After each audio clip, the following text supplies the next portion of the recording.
Hello, good afternoon, Class 4. Mr. Mallison here with your next instalment of our history sessions in theme. Gosh, I got really tongue-tied there. Blah. Anyway, so we're going to be continuing our work on the Vikings. I'm so excited about all the different things that we are going to learn about the Vikings over the next half term. Both over the next only 7 days to go till we're back in school. So just over those 7 days of home learning, and then when we get you all back in school. Now, don't give up yet on your home learning. Keep going, because a lot of the work that we do now, we will not be repeating in theme, and we need this prior knowledge to help us move forward. Now, some of you might be sat there going, hey up, Mr. Mallison, take a step back because we've got Vikings and Anglo-Saxons. We've already learned about the Anglo-Saxons in previous half term. However, the Vikings and the Anglo-Saxons, they do have a crossover period. So on some of my PowerPoints, you will see where it says Vikings and Anglo-Saxons. So we're going to be looking today at I'm getting very tongue-tied, the Viking Raiders and Invaders. So the aim of today's lesson, I'm looking for children who are able to explain when and where the Vikings came from and say why they raided Britain. Whoa, now some of you here, once again, are probably screaming at your computer, whoa, Mr. Mallison, you take a step back from that thought. I am sure we did exactly the same for the Anglo-Saxons. Well, I'm not going to lie to you, we did. We did explore where the Anglo-Saxons came from and why they came here. But we need to, so we have that historical background, we need to know exactly the same from the Vikings, because the Vikings didn't just click the finger and suddenly appear out of nowhere like the Wicked Witch in The Wizard of Oz. They're real people. They came from somewhere. And there was a reason, just like the Anglo-Saxons, why those Vikings made the decision to come to Britain. So our success criteria for today's session, I'm looking for children who can order events from the time of the Vikings. So you're going to be creating another timeline. Wait a minute, Mr. Mallison. Whoa. You're repeating your activities. We did exactly the same for the Anglo-Saxons. This is boring. I know it's the same style of activity. It is another timeline, but it was many weeks ago that we did that. And also, I would like you to have that timeline, that visual aspect of seeing at which point the Vikings came to England and where that fits into, just England, the whole of Great Britain, and is to see where that fits in a chronological order of the history of the United Kingdom. I'm also looking for children who can create a poster containing details about who the Vikings were and what they did. And then lastly, I've got a bit of role playing to do, which some of you are going to be sat there at the moment thinking, wait a minute, I don't have any brothers, sisters to do this role playing with. You could ask an adult to do a little bit of role playing with you, or if not, that final activity, the role play activity, you can miss that one out if you want to. Right, okay, so let's have a look at where the Vikings came from. Now, the Vikings came from the area of what is now modern Scandinavian countries. So they came from this area. I don't know if you can see my cursor. Hopefully you can. It came from this area at the top of our map. So they came from Norway, Sweden, and Denmark. So some of them actually came from similar areas as to what the Anglo-Saxons came from. Now, if you want to pause the video now and have a think about whereabouts did the Anglo-Saxons come from. And now I know some of them came from Denmark, but where else did they come from? Okay, pause the video now. Okay, children, welcome back. So hopefully you was able to remember where the Anglo-Saxons came from. So just to recap there, the Vikings, they came from what is now known as Denmark, Norway, and Sweden. Now, they set out in boats called long ships, which if you've done the guided reading activity earlier today, you will have learned all about different longships. Now, they were called longships to go Viking, which means to go travelling around looking for resources and land to claim as their own. So the Vikings didn't just invade what we now know as Great Britain. They travelled all over Europe in their longships. So they got in their longships and they went exploring, looking for resources and land to claim as their own. So they were invaders. Now the Vikings first arrived in Britain at around AD 787, and in AD 793 they raided and pillaged the monastery at Lindisfarne in Northumbria, which, if we have a look at the map, this river here is the River Humber, and Hull would be about here, and we're a bit further north, about here, Bridlington on the coast, and up to Scarborough and Whitby. Now, Northumbria is a little bit further north around here, going up towards Newcastle, and they raided and pillaged the monastery at Lindisfarne. Now, monastery is an area which is much like a large church, or where monks would live and produce goods, etc., for the local area. Now, raided means that the Vikings turned up with an intention to battle, to take whatever they wanted without asking for it, really. They turned up with their shields and their swords and they invaded. Pillaged means to more or less it's stealing, so they would go from village to village, raiding buildings, stealing anything that they deemed as being valuable for them. Oh, actually, I'm reading all this information now, and it's actually on the screen. I'm looking around the room. So to pillage is to steal goods using violent tactics, and to raid is to suddenly attack a place. So raiders. The Vikings came to Britain looking for lucrative new items to steal and trade. In addition, they wanted land that they could take and claim as their own. They particularly liked to raid monasteries like the one at Lindisfarne. The monasteries were not very well protected and contained valuable goods like gold and jewels, imported foods, and other useful materials. So literally, they could turn up at the monastery with their shields and their swords and looking very mean and raw. And the monasteries, they weren't like castles. There wasn't like loads of soldiers knocking around to protect the monks. And the Vikings were quite wise in that sense. They knew that they could turn up at the monasteries. They wouldn't lose many men. Some of the monks would put up a bit of a fight, or there might be some locals that would put up a little bit of a fight. But the Vikings knew that there wasn't going to get a lot of resistance.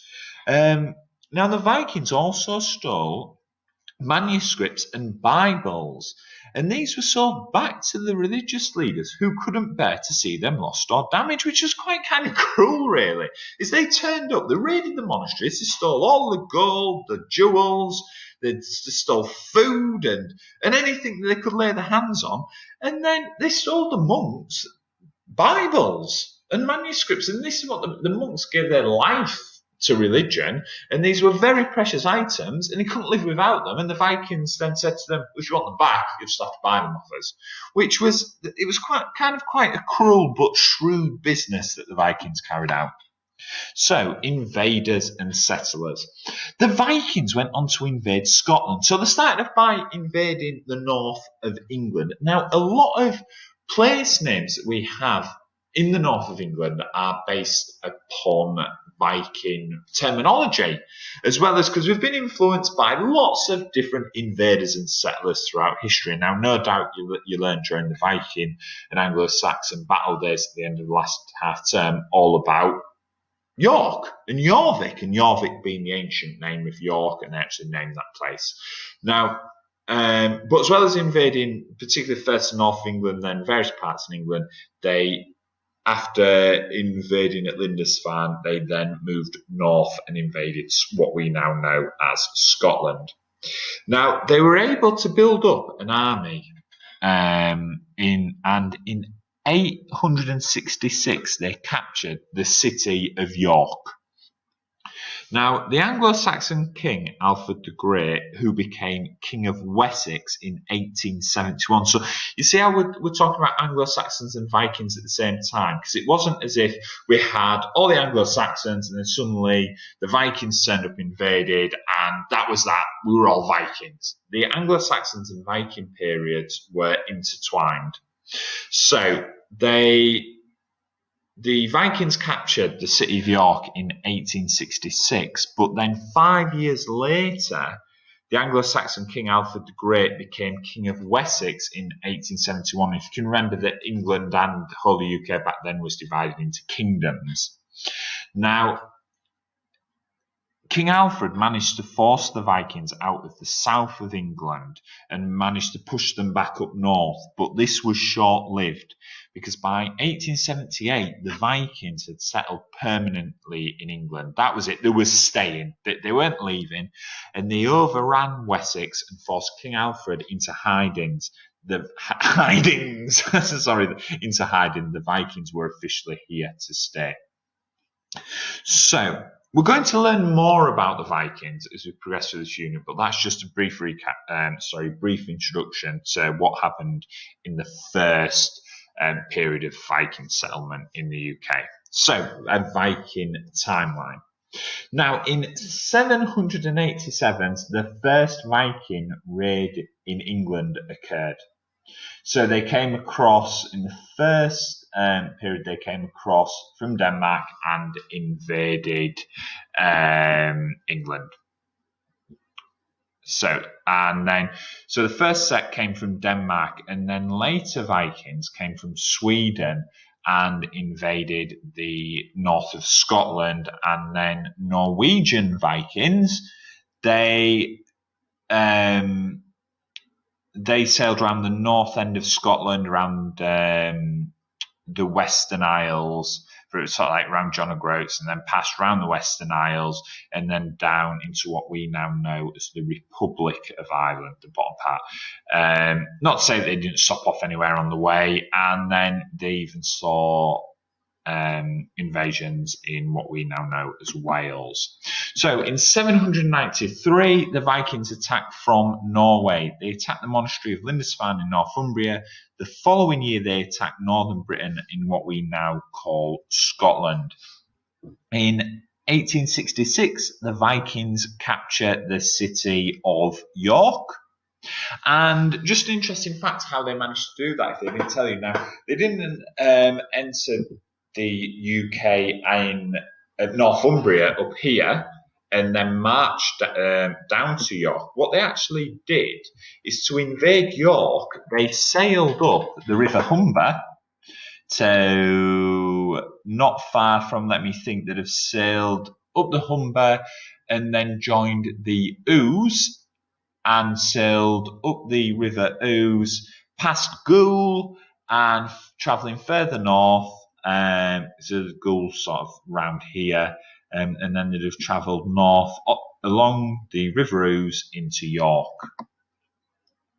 Now, in 1870, Wessex is the last Anglo-Saxon kingdom. So the Vikings had run rampage across England, and this was the last stronghold of the Anglo-Saxons down in Wessex. Well, what was known as Wessex back then, the eagle-eyed and ones interested in geography will know that this area also encompasses what is now Hampshire, Wiltshire, the Isle of Wight. Well, the Isle of Wight is counted as being part of the of Hampshire, and looking at Gloucestershire, etc. Anyway, right, let's move on. So I digress. Now, in 871, Alfred the Great became King of Wessex.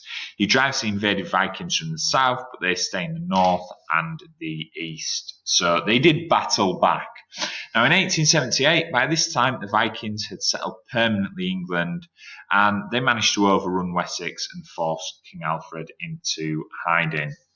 Now, in 1886, King Alfred agrees a treaty with the Vikings, and Alfred keeps the west, and the Vikings are given the east, which is later known as Danelaw. So, best gives him is this is the area the Vikings occupied, which included where we lived, And then this part of Britain, which includes Wales, the West Midlands, coming south into Wiltshire, the southeast, and the southwest towards Devon and Cornwall, that was King Alfred's land.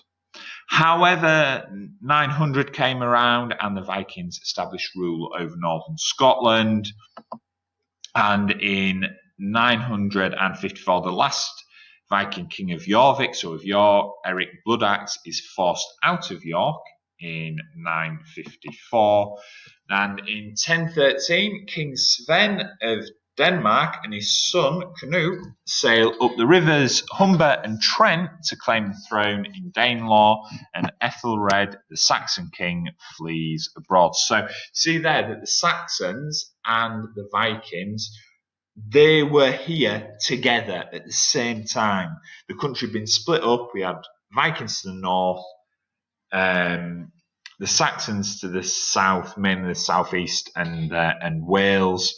Right up until 1013, when King Sven of Denmark came over and they took full control of what we now know as the United Kingdom. Now, in 1014, King Sven dies, and Ethelred returns to England to rule again. So the Anglo-Saxons came back. And in 1016, King Ethelred dies. His son Edmund Ironside becomes king for a few months until he also dies. Canute, so of the Vikings, becomes king of the Danes, and then he becomes king of all England.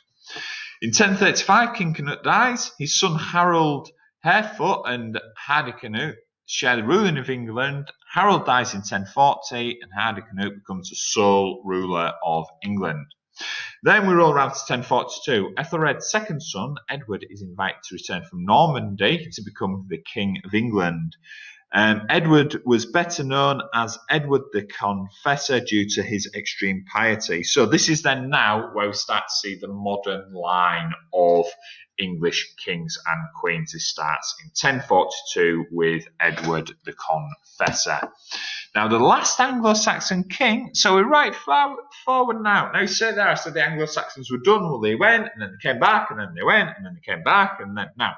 The last Anglo-Saxon king, King Harold, is defeated by William the Conqueror at the Battle of Hastings. And that's then when Norman Britain begins, and away we go. With more then now, after Edward the Confessor, King Harold, and then we get to William the Conqueror, and Norman Britain comes. Now, the reason it's called Norman Britain is because William the Conqueror, he came from a part of France that is now known as Normandy, and they were Normans.